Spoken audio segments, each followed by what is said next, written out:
Sebuah bungkusan yang dihantar dari Tokyo dan satu lagi dari New York boleh tiba di depan pintu anda pada masa yang sama kerana kedua-duanya singgah di Anchorage. Sebuah bandar yang kebanyakan orang anggap terpencil, beku dan jauh dari segala-galanya, sebenarnya terletak di tengah-tengah semuanya. Apabila anda zoom keluar, Anchorage terletak betul-betul di antara dua zon ekonomi terbesar di dunia.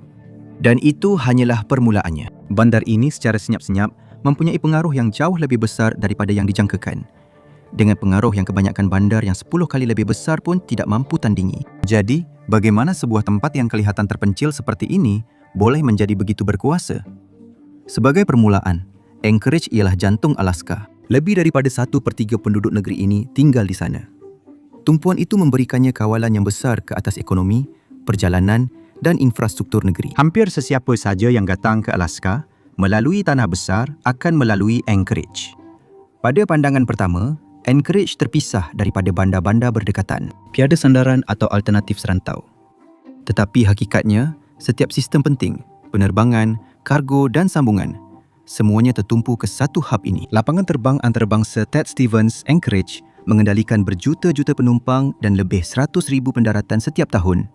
Lebih 4 kali ganda trafik penumpang berbanding Fairbanks, satu-satunya hub utama lain di negeri ini. Penjejakan kargo masa nyata dan pengoptimuman membolehkan penghantaran bergerak dengan cekap walaupun melalui cuaca Alaska yang ekstrim. Penjejakan kargo masa nyata dan pengoptimuman membolehkan penghantaran bergerak dengan cekap walaupun melalui cuaca Alaska yang ekstrim menjadikannya pautan penting dalam rantaian bekalan global. Dan inilah perkara yang kebanyakan orang tidak pernah fikirkan. Jika lapangan terbang ini berhenti beroperasi, rantaian sejuk farmasutikal akan runtuh.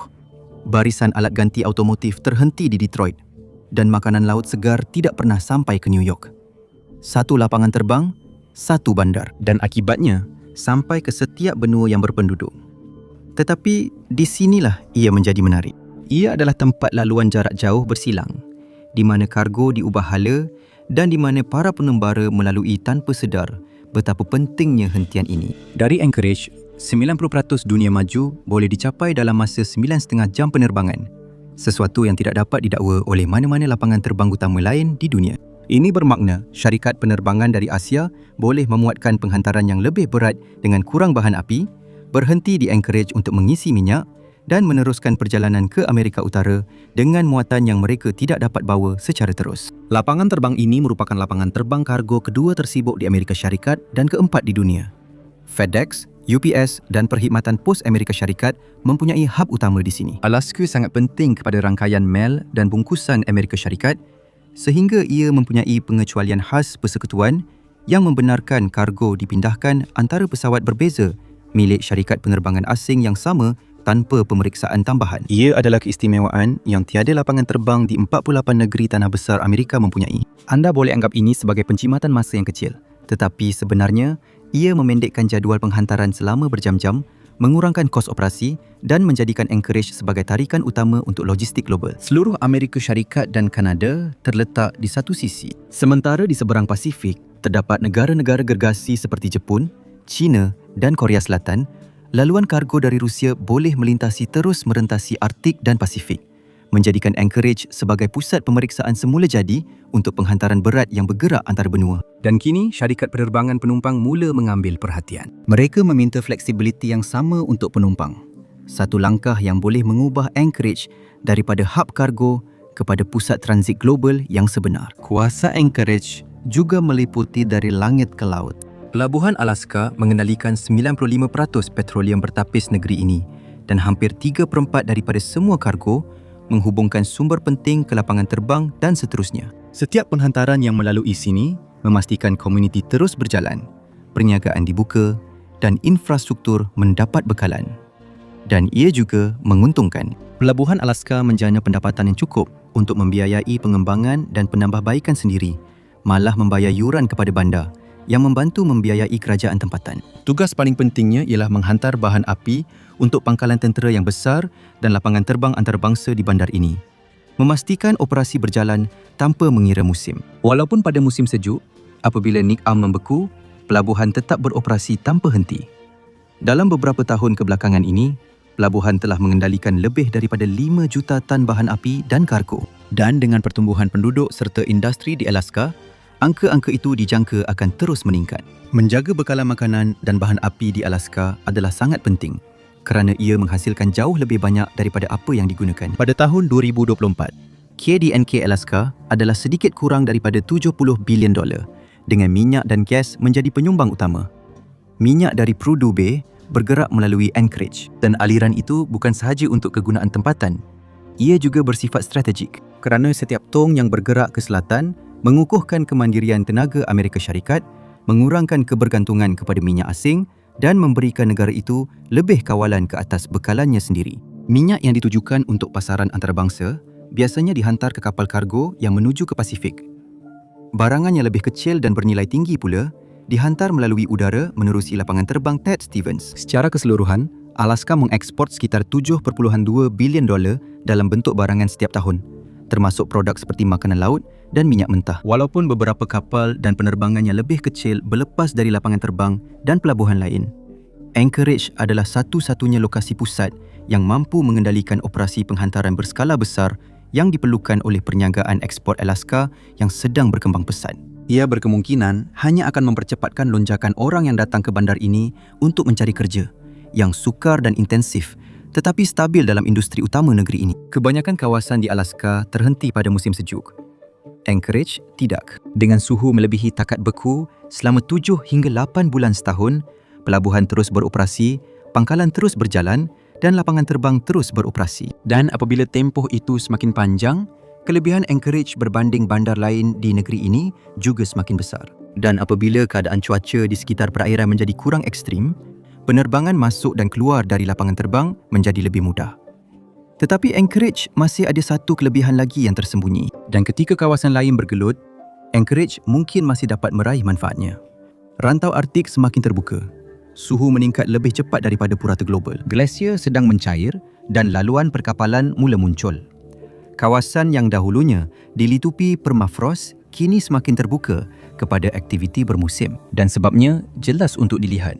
Alaska sedang memanas pada kadar 2 hingga 3 kali ganda purata global dan ini boleh mengubah bentuk Alaska untuk generasi akan datang. Sejak tahun 1971, suhu di sekitar Anchorage telah meningkat 2 darjah Fahrenheit, manakala North Slope telah melonjak 6 darjah Fahrenheit. Apabila laluan laut utara dibuka sepenuhnya, sebuah kapal yang bergerak dari Rotterdam ke Yokohama akan memendekkan perjalanannya daripada 11,200 batu nautika kepada kira-kira 7,000 batu nautika, menjimatkan kira-kira 2 minggu dan ratusan ribu dolar setiap perjalanan. Apabila laluan pintas perkapalan Arktik semakin berkembang, setiap kapal antara Eropah dan Asia mesti melalui kawasan pemantauan Anchorage. Bandar ini menjadi satu titik sempit strategik maritim yang setanding dengan Selat Hormuz. Pencairan permafrost, musim yang lebih panjang dan pembukaan laluan perkapalan mewujudkan cabaran serta peluang strategik, menjadikan Anchorage berada dalam kedudukan yang semakin penting untuk tenaga dan perdagangan. Tetapi ini bukan tanpa akibat. Minyak dan gas asli merupakan penyumbang utama kepada perubahan iklim. Dan skala pengeluaran di sini mungkin menjadi salah satu sebab mengapa rantau ini memanas lebih cepat berbanding hampir mana-mana tempat lain di bumi. Tetapi apa yang dilihat secara global sebagai krisis jangka panjang boleh dalam jangka masa pendek mencipta peluang baharu untuk penduduk tempatan. Apabila ais mencair dan keadaan berubah, sumber dan laluan perdagangan yang sebelum ini tidak dapat diakses mula terbuka, meletakkan Anchorage dalam kedudukan yang lebih strategik berbanding sebelum ini.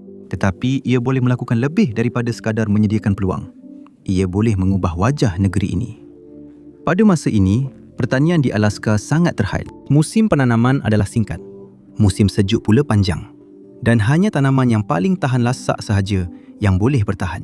Itu bermakna kebanyakan buah-buahan dan sayur-sayuran segar perlu dihantar dari 48 negeri tanah besar Amerika Syarikat, selalunya dengan kos yang tinggi dan kadang-kadang tiba selepas tempoh penghantaran yang lama sehingga menjejaskan kualiti. Batasan itu mula berubah.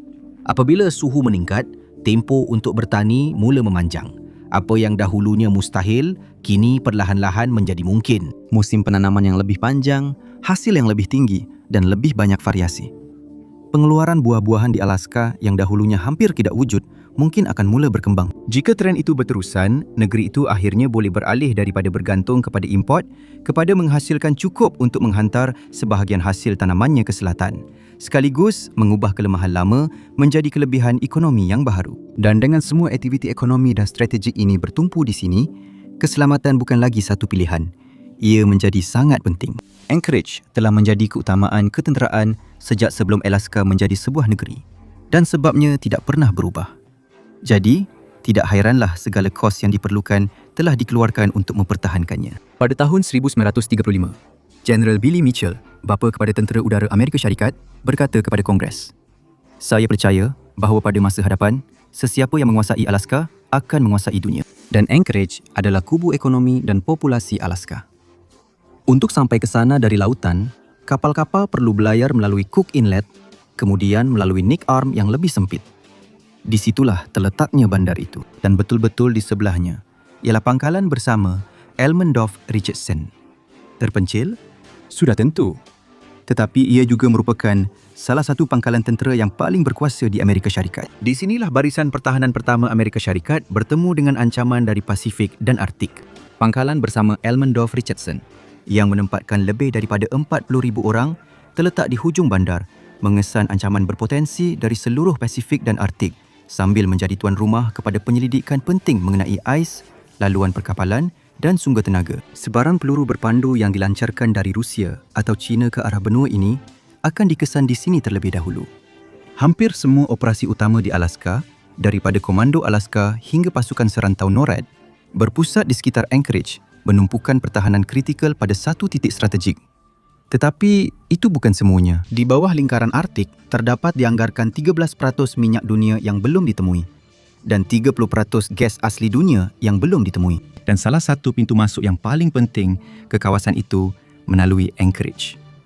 Sesiapa yang menguasai bandar ini, menguasai koridor sumber yang paling dipertikaikan pada abad akan datang. Tidak seperti kebanyakan pangkalan tentera yang tersembunyi di pinggir bandar, pangkalan bersama Elmendorf Richardson terletak betul-betul di utara kawasan kejiranan Anchorage. Kehadirannya bukan sesuatu yang terasing. Penduduk biasa merasai pengaruhnya setiap hari. Ia adalah majikan nombor 1 di bandar ini dan pelaburan persekutuan di rantau ini mungkin hanya akan meningkat. Ancaman masa depan menjadikan perkara ini lebih kritikal. Walaupun Rusia kurang menjadi kebimbangan hari ini, kebangkitan China menjadikan Pasifik sebagai titik panas yang berpotensi. Anchorage ialah penyeimbang Amerika Syarikat. Titik serangan kedua, benteng untuk tindak balas dan unjuran kuasa. Dalam konflik dengan China menggunakan senjata konvensional, Pasifik akan menjadi medan pertempuran pertama. Hawaii akan menjadi sasaran awal yang jelas, mengingatkan kepada serangan mengejut Perang Dunia Kedua. Tetapi sementara Hawaii menahan gelombang pertama, Ariska Isat boleh menggerakkan tindak balas dari pangkalan bersama Elmendorf Richardson. Anchorage juga menjadi tuan rumah kepada program penyelidikan saintifik dan tenaga Arktik yang penting, memberikan perancang tentera dan syarikat korporat data mengenai keadaan ais, laluan perkapalan dan ketersediaan sumber. Ia adalah keupayaan yang hanya sedikit bandar di dunia boleh tandingi. Sektor ketenteraan dan ekonomi Alaska bekerjasama. Pangkalan bersama Elmendorf Richardson bukan sahaja menghalang ancaman berpotensi, ia juga menggerakkan sebuah bandar yang pelabuhan dan ekspornya memastikan perdagangan global terus berjalan, mengukuhkan status Anchorage sebagai pusat pengaruh. Tetapi semua ini datang dengan kelemahan yang sangat nyata. Perairan yang semakin panas sudah pun mengancam habitat salmon, meletakkan salah satu industri terpenting Alaska dalam risiko. Tetapi pada masa yang sama, kelebihannya sangat besar. Akses yang lebih mudah kepada minyak dan gas asli, musim operasi yang lebih panjang dan kawasan baru yang dibuka untuk penerokaan boleh menjana jauh lebih banyak pendapatan daripada kerugian yang ditanggung sekurang-kurangnya dalam jangka masa pendek. Dan semua aktiviti itu, tenaga, perkapalan, logistik, perlu melalui satu tempat. Tiada siapa yang tahu dengan tepat bagaimana perkara ini akan berlaku. Tetapi Anchorage sudah berada dalam kedudukan untuk menguasai. Pertahanan, perdagangan global, akses Arktik, tenaga, semuanya bertemu di sini. Bandar yang kelihatan seperti di hujung dunia ini sebenarnya menjadi pusat grafiti dunia. Anchorage bukan sekadar terletak di peta, ia juga mula menguasainya. Terima kasih kerana bersama saya hari ini. Saya harap anda menikmati video ini dan jika anda ingin melihat lebih banyak video seperti ini, sila pertimbangkan untuk melanggan dan aktifkan notifikasi. Ia memang banyak membantu. Terima kasih sekali lagi dan saya akan jumpa anda lain kali di MacPack.